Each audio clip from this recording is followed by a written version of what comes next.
আজকে 14 নভেম্বর শিশু দিবস, তোমরা প্রত্যেকে জানো। তাই আজকে ডিএভি মডেল স্কুল শঙ্করপুর চিলড্রেন্সদের আরও সুন্দর করার জন্য দিনটিকে যে উদ্যোগ তারা নিয়েছেন, অসংখ্য ধন্যবাদ ওনাদের। কারণ সত্যিই বাচ্চারা অনেক এনজয় করেছে। যদিও সমৃদ্ধার মনটা একটু খারাপ ছিল।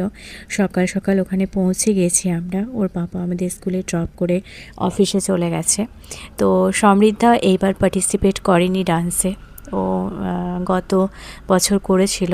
এই বছর আবার নতুন একটা উদ্যোগ নিয়েছিলেন ম্যামরা, যে মা বাবার সাথেও নাচ করতে পারবে স্টুডেন্ট। তো অনেকের মা বাবা নাচ করেছেন, কিন্তু আমরা দুজনেই করিনি। যাই হোক, একটু প্রবলেম থাকার জন্য ওর বাবা তো করতোই না। আমাকে বলেছিল সমৃদ্ধা অনেকবার, বাট তখন একটু প্রবলেম ছিল। আমরা এখানে ছিলামও না, এতটাই ব্যস্ত ছিলাম যে প্র্যাকটিস করার সময় একদমই পেতাম না। তো সেই জন্য বললাম, ঠিক আছে, তুমি তো এখানেই পড়ছো, নেক্সট ইয়ার অবশ্যই আমি পার্টিসিপেট করব, তুমি ডান্স করো। তো মন খারাপ ঠিক হয়ে গিয়েছিল। আমি ওকে বললাম যে যারা নাচ করছে তারা তো তোমারই বন্ধু বান্ধব, তোমারই দাদা দিদিরা, তো তুমি এই বছর তাদের নাচ, তাদের পারফরমেন্স দেখো, নেক্সট ইয়ার তুমি অবশ্যই করবে। তো সুন্দর সুন্দর, এত সুন্দর পারফরমেন্স ছিল। আর শেষে যে ফ্যাশন শোটা ছিল হ্যালোইন থিমের, সেটা তো অপূর্ব ছিল। তোমরা দেখবে, লাস্টে আমি ভিডিও ক্লিপস ছোট ছোট তুলে রেখেছি।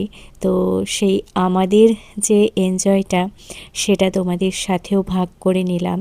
আর অনেক খাওয়া দাওয়াও ছিল, অনেক কিছু খেয়েছি। আর সমৃদ্ধা পিৎজা খাওয়ার জন্য মানে মোটামুটি 2 দিন আগের থেকে বলছিল, মাম্মা পিৎজা খাবো, পিৎজা খাবো। তো পিৎজাটা ও এতটা এনজয় করে খেয়েছে।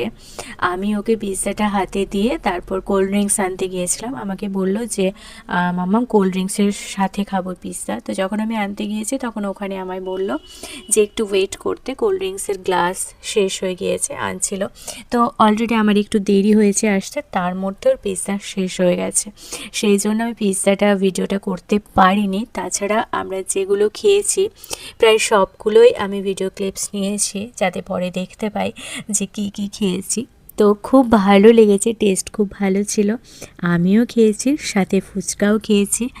আর আজকের দিনে শেষে একটাই কথা বলবো, সমস্ত শিশুদের, সমস্ত চিলড্রেন্সকে আমার অনেক অনেক শুভেচ্ছা, ভালোবাসা, আশীর্বাদ।